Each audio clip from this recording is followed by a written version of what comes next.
Hello everyone, कैसे हैं आप लोग। तो एलटी ग्रेड जेएससी प्रवक्ता और जीडीसी के लिए ये आपका जीएस का मॉडल पेपर नंबर 20 होगा।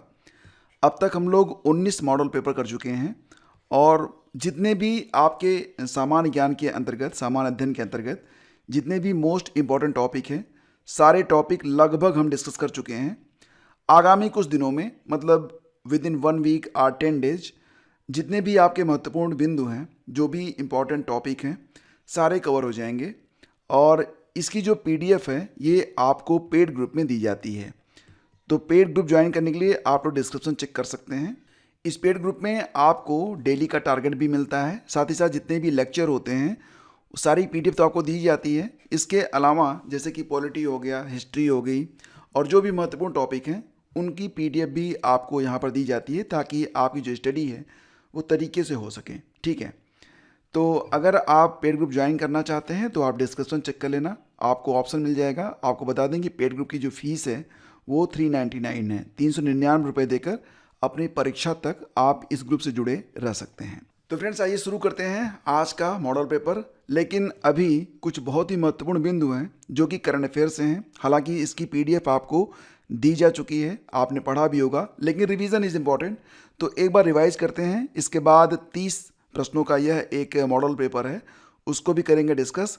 और हाल ही में कुछ परीक्षाएं हुई हैं जिसमें कुछ ऐसे प्रश्न पूछे गए थे जो कि आपकी एलटी के लिए भी बहुत ही इंपॉर्टेंट हैं। तो उन प्रश्नों को भी आज के इस मॉक टेस्ट में रखा गया है। तो सबसे पहले तो याद रखिए कि इसरो के 11वें नंबर के जो अध्यक्ष बने थे, ये जनवरी में नियुक्त हुए थे। क्या नाम है इनका?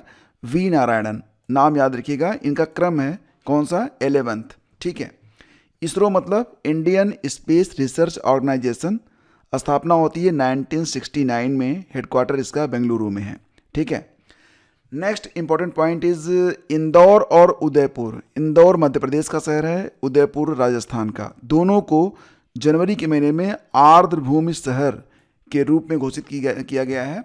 और ये दोनों शहर, इंदौर और उदयपुर, भारत के पहले 2 शहर हैं जिनको वेटलैंड सिटी की संज्ञा दी गई है। ये भी इम्पॉर्टेंट है। नेक्स्ट है आपका दोस्तों खेलो इंडिया विंटर गेम्स 2025। अब ये जो है 2 जनवरी की घटना है और यहाँ पर जो मेडल टैली है, सबसे पहले तो ये याद रखिए कि खेलो इंडिया विंटर गेम्स 2025 ये आयोजित हुए कहाँ पर? तो लद्दाख में आयोजित हुए। मेडल टैली में भी लद्दाख जो है पहले स्थान पर रहा, दूसरा स्थान तमिलनाडु का, तीसरा स्थान महाराष्ट्र का। ठीक है, तो ये याद रखिएगा। खेलो इंडिया विंटर गेम्स कहाँ पर हुए? लद्दाख में हुए। पहला स्थान भी लद्दाख का ही रहा। दोस्तों शून्य क्या है? याद रखिएगा, एग्जाम के लिए ऐसे प्रश्न आजकल खूब पूछे जा रहे हैं, जैसे कि शून्य, SHUNYA, शून्य। तो दोस्तों ये जो शून्य है ये भारत की पहली इलेक्ट्रिक एयर टैक्सी है, जिसे बेंगलुरु का एक स्टार्टअप है सरला एविएशन के द्वारा डेवलप किया जा रहा है। Next important point is Satyendra Nath Bose astronomical observatory की स्थापना कहाँ पर की गई है? तो दोस्तों सत्येंद्र नाथ बोस एस्ट्रोनॉमिकल ऑब्जर्वेटरी, इसकी स्थापना की गई वेस्ट बंगाल में।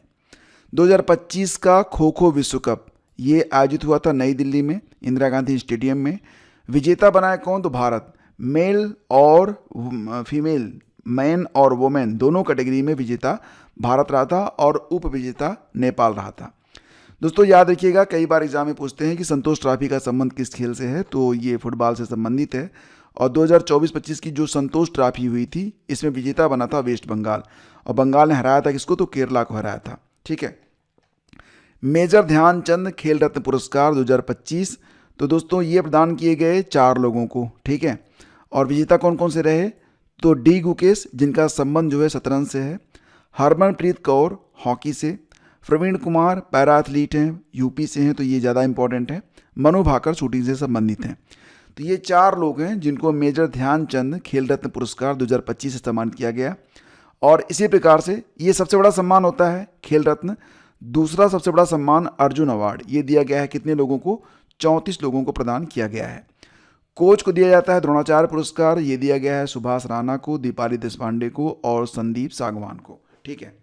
नेक्स्ट दोस्तों आगे बढ़ते हैं और पहला क्वेश्चन है कि जनगणना 2011 के अनुसार उत्तर प्रदेश का सबसे कम यानी कि न्यूनतम जनसंख्या वाला जिला कौन सा है?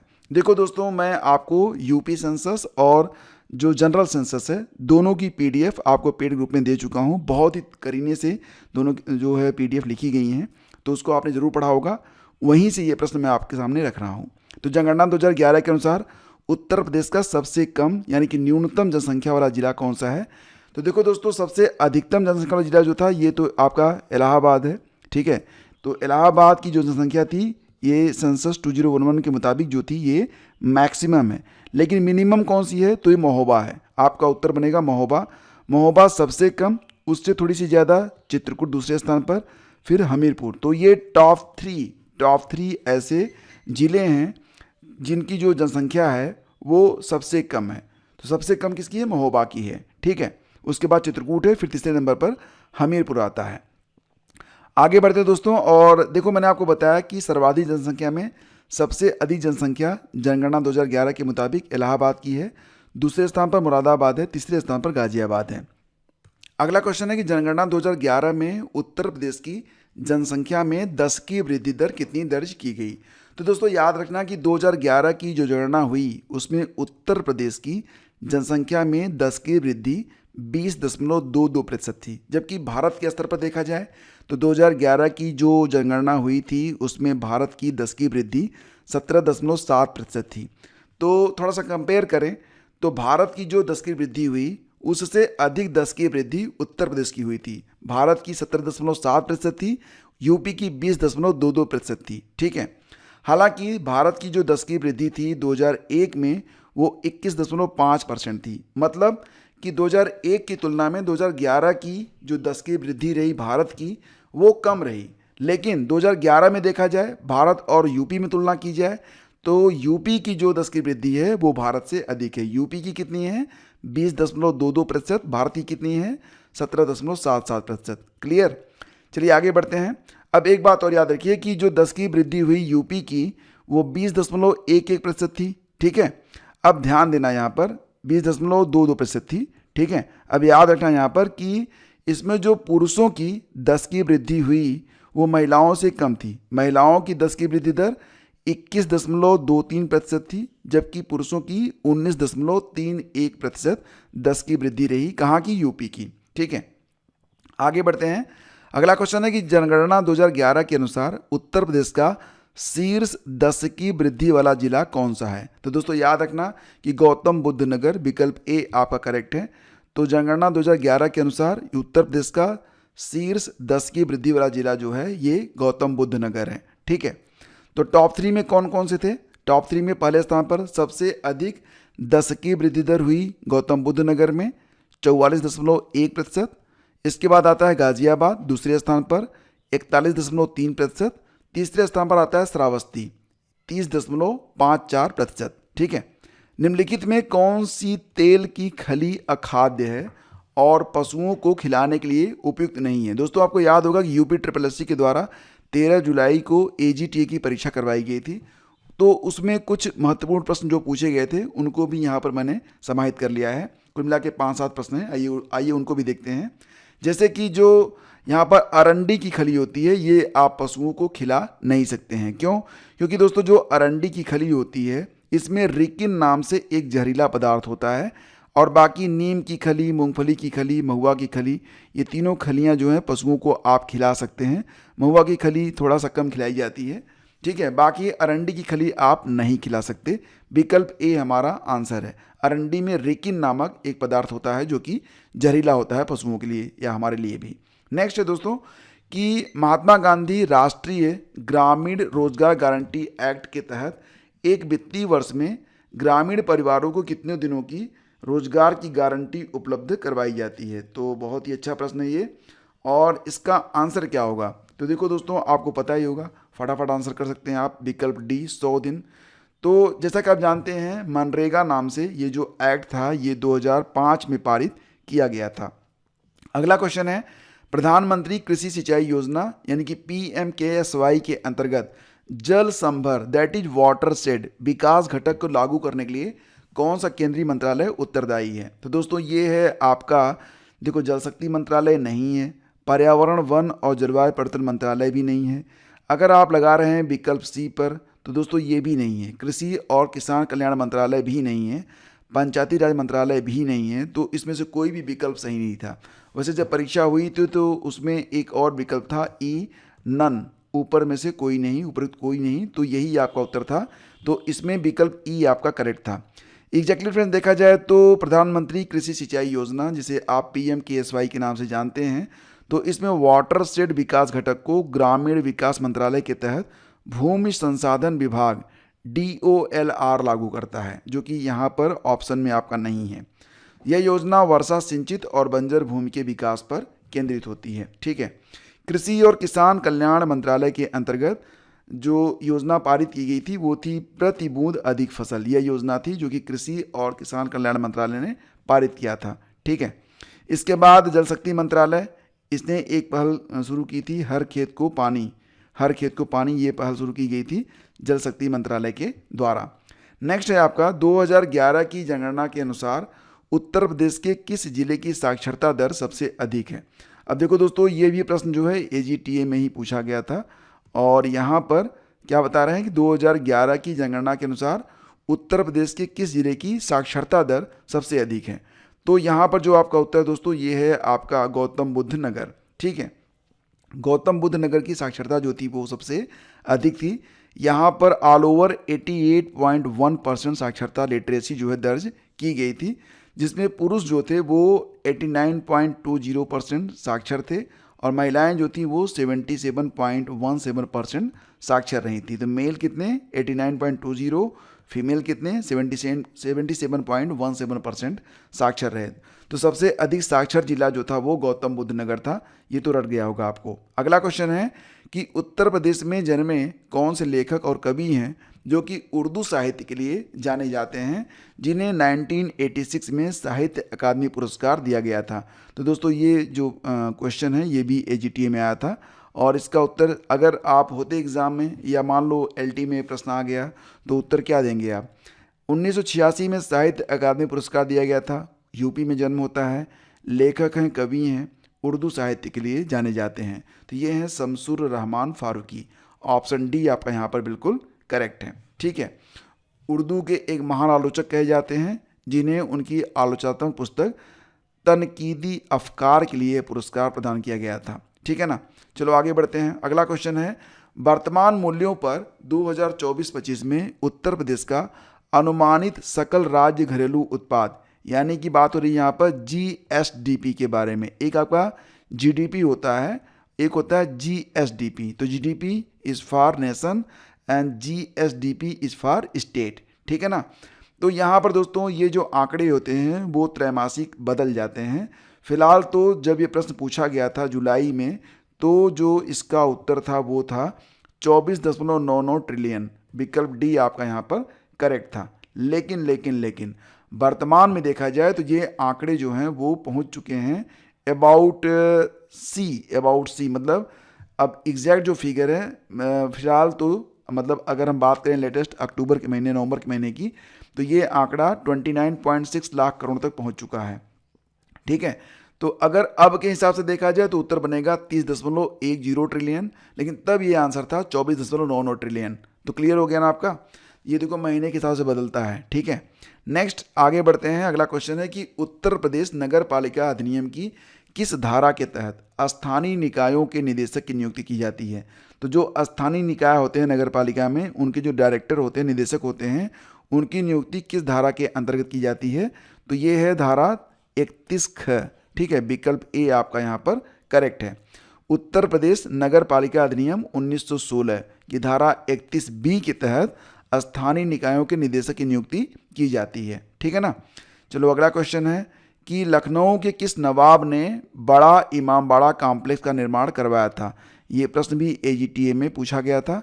और दोस्तों ध्यान देना कि यहाँ पर जो बड़ा इमामबाड़ा है वो शुजाउद्दौला ने नहीं बनवाया था, वाजिद अली शाह ने भी नहीं, सफदर जंग ने भी नहीं, सादत अली खान ने भी नहीं। इसका उत्तर था ऑप्शन ई, मतलब नन, उपरोक्त में से कोई नहीं। तो सही आंसर क्या होगा, बड़ा इमामबाड़ा कॉम्प्लेक्स का निर्माण अवध के नवाब आसफुद्दौला ने कब करवाया था, 1784 में करवाया था। इस निर्माण का मुख्य उद्देश्य लखनऊ में आए एक विनाशकारी अकाल के दौरान लोगों को रोजगार देना था।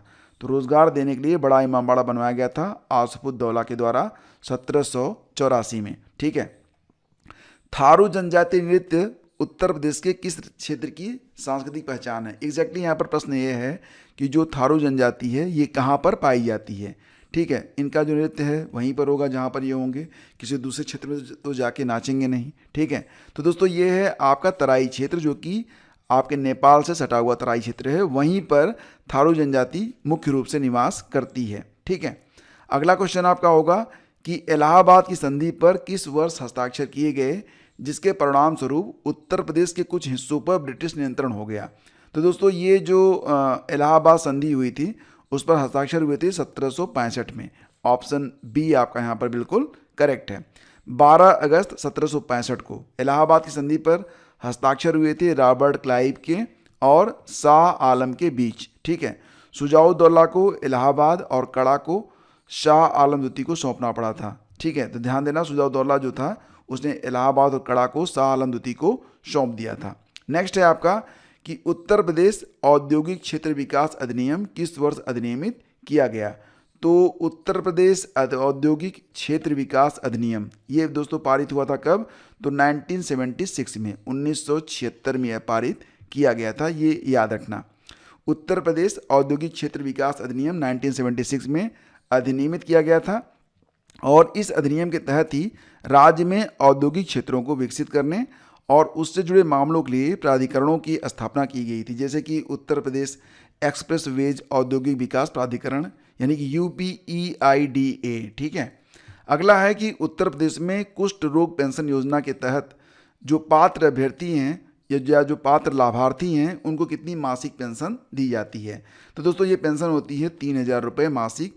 ऑप्शन डी आपका यहाँ पर करेक्ट है। ठीक है, अगला क्वेश्चन है कि उत्तर प्रदेश के किस वैज्ञानिक को 2021 में जी प्रोटीन युग्मित रिसेप्टर्स यानी कि GPCRS के क्षेत्र में इनके योगदान के लिए एक पुरस्कार होता है, शांति स्वरूप भटनागर पुरस्कार।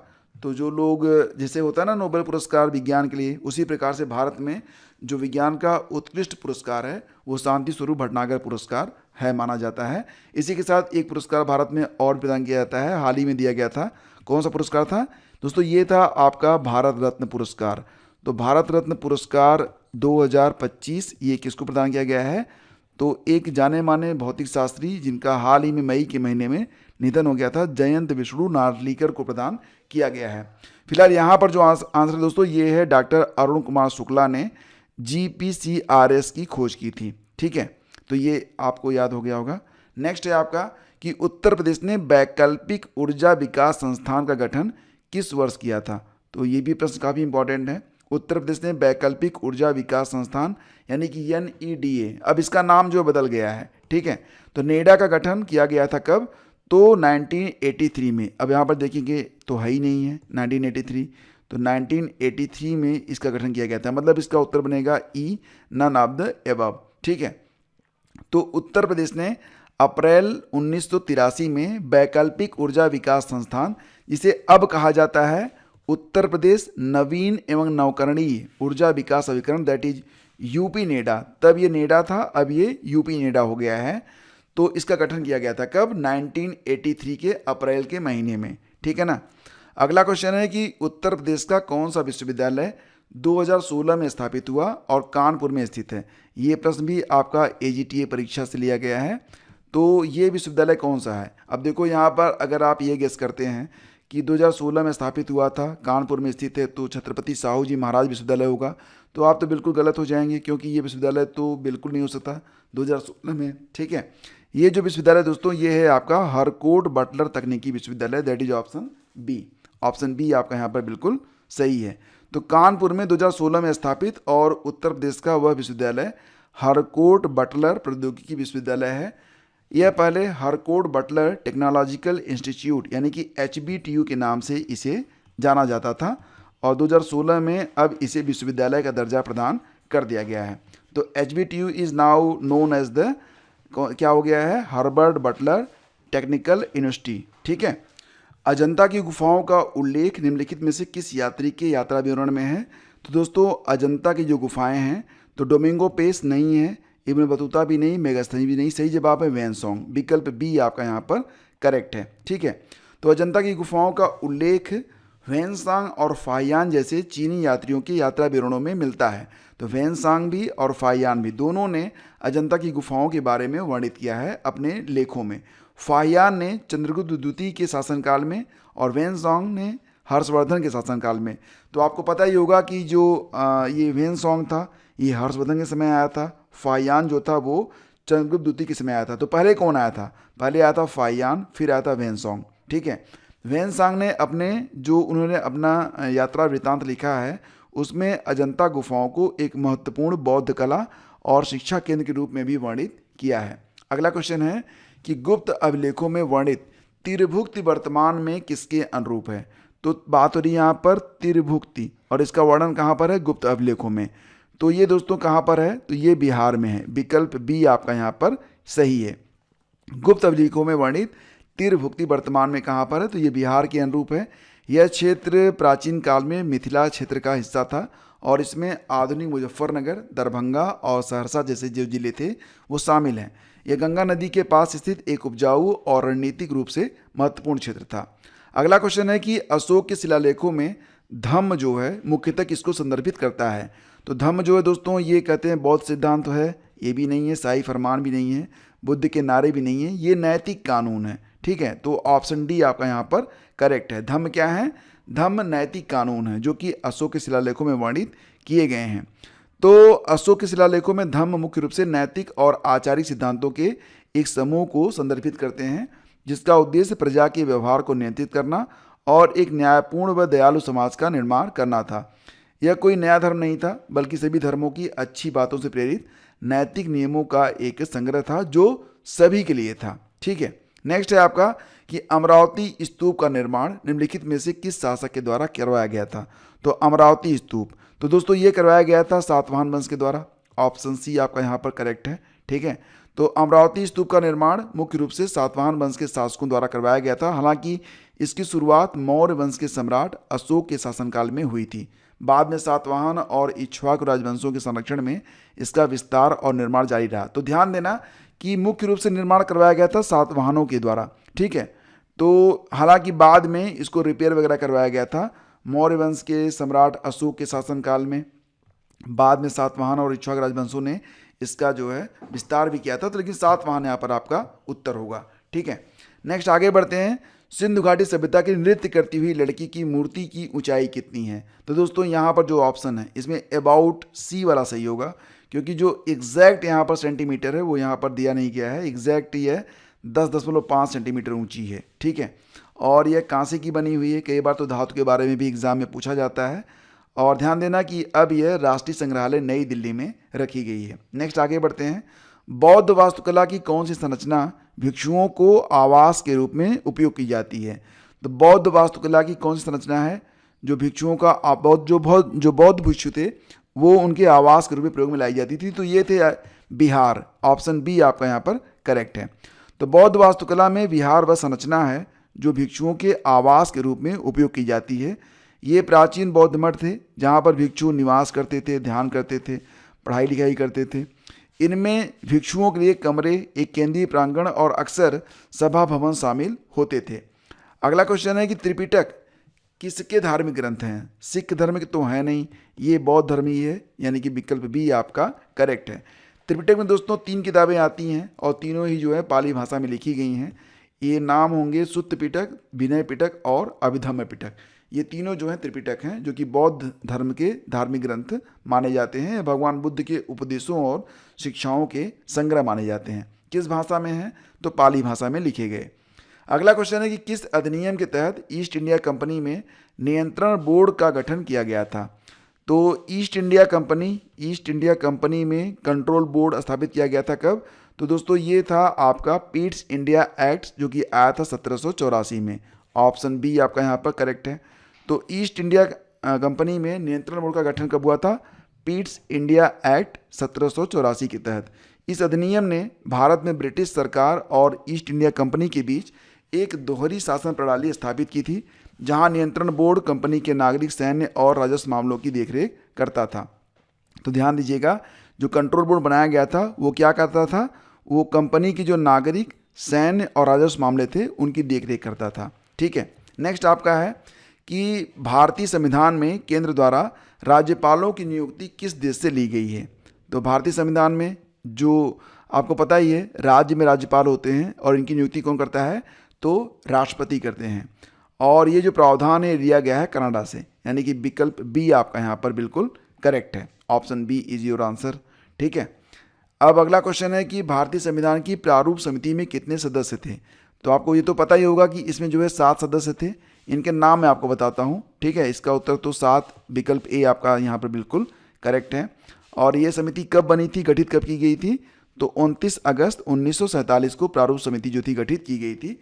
इसके अध्यक्ष बनाए गए थे डॉक्टर BR अम्बेडकर। ठीक है, तो प्रारूप समिति में 7 सदस्य थे। कौन कौन से थे, सबसे पहले तो आएगा नाम यहाँ पर अल्लादी कृष्ण स्वामी अय्यर, यानी कि AK अय्यर। ठीक है, दूसरा है N गोपाल स्वामी, तीसरा है BR अम्बेडकर जो कि अध्यक्ष थे, KM मुंशी थे, मोहम्मद सादुल्ला थे, इसके अलावा BL मित्तर। अब जब इनकी डेथ हो गई तो बाद में N माधव को इनके स्थान पर रखा गया। DP खेतान थे, बाद में इनकी भी डेथ हो गई तो फिर इनके स्थान पर आए TT कृष्णामाचारी। ठीक है, तो 7 सदस्य थे प्रारूप समिति में। और ये आपका अंतिम प्रश्न है कि फांगपुई या ब्लू माउंटेन राज्य में सबसे ऊंची पर्वत चोटी कौन सी है। तो फांगपुई या ब्लू माउंटेन किस स्टेट की सबसे ऊंची पर्वत चोटी है। तो दोस्तों ब्लू माउंटेन किस स्टेट में है, तो ये दोस्तों मिलेगा आपको मिजोरम में, विकल्प ए। इसी को फांगपुई भी कहते हैं या ब्लू माउंटेन कहते हैं। तो ये जो पर्वत चोटी है ये कहाँ पर मिलेगी, आपको मिजोरम में मिलेगी। ठीक है, यह मिजोरम के दक्षिण पूर्वी सीमा के पास स्थित है। ऊंचाई इसकी 2157 मीटर है। ठीक है, नेक्स्ट है कि निम्नलिखित में कौन सी नदियाँ पूर्व की ओर बहने वाली नदियाँ हैं। देखो दोस्तों, भारत में जितनी भी नदियाँ पूर्व की ओर बहती हैं वो सब आप एक बार आप पढ़ लीजिए। तो पश्चिम की ओर बाकी जो भी नदियाँ हैं वो पश्चिम की ओर ही बहेंगी। फिलहाल यहाँ पर ऑप्शन में आपसे पूछ रहे हैं गोदावरी, तापी, कृष्णा और नर्मदा में कौन सी नदियाँ हैं जो कि पूर्व की ओर बहती हैं। तो यहाँ पर गोदावरी और कृष्णा नदियाँ, ये दोनों नदियाँ जो हैं पूर्व की ओर बहने वाली नदियाँ हैं। तापी और नर्मदा जो हैं ये पश्चिम की ओर बहने वाली नदियाँ हैं। तो ये जो यहाँ पर दिया गया है 4 नदियों का क्रम, तो इसमें तो गोदावरी और कृष्णा है। ऑल ओवर देखा जाए तो कौन कौन सी नदियाँ हैं, तो भारत में पूर्व की ओर बहने वाली नदियाँ मुख्य रूप से गोदावरी हैं, कृष्णा है, कावेरी और महानदी शामिल हैं। आमतौर पर ये कहाँ पर जाके गिरती हैं, तो बंगाल की खाड़ी में जाकर गिरती हैं। और इन नदियों में सुवर्णरेखा भी है, पेन्नार भी है, दामोदर और ब्राह्मणी जैसी अन्य नदियाँ भी शामिल हैं। तो फ्रेंड्स, ये आज के 30 प्रश्न हुए और कुछ महत्वपूर्ण बिंदुओं का रिवीजन भी। अब आपके लिए एक प्रश्न है और आप इसका आंसर जरूर दीजिएगा। अगर आप सीरियसली तैयारी कर रहे हैं तो ज़रूर देंगे, क्योंकि क्या होता है ना कि लिखते समय जो चीज़ें आपके दिमाग में आती हैं ना वो कभी भूलती नहीं है। इंपॉर्टेंट क्वेश्चन है और इसे मैंने मॉक टेस्ट 19 से लिया हुआ है। तो मॉक टेस्ट 19 का यह 27वां क्वेश्चन है। आपसे पूछा गया था कि BHU के शोध के अनुसार किस जनजाति में आनुवंशिक कारणों से TB हो जाती है, भोटिया, सहरिया, थारू या फिर बुक्शा। तो फटाफट इसका आंसर करिए। अगर आपने मॉक टेस्ट 19 लगाया था तो बेशक आप इसका आंसर कर पाएंगे। और आज के लेक्चर में बस इतना ही। पेड ग्रुप का लिंक डिस्क्रिप्शन में है और अगर आपको PDF चाहिए तो आपको पेड ग्रुप से जुड़ना चाहिए। ठीक है, बाकी जानकारी आपको डिस्क्रिप्शन में दी गई है। तो please do like and share. Thank you.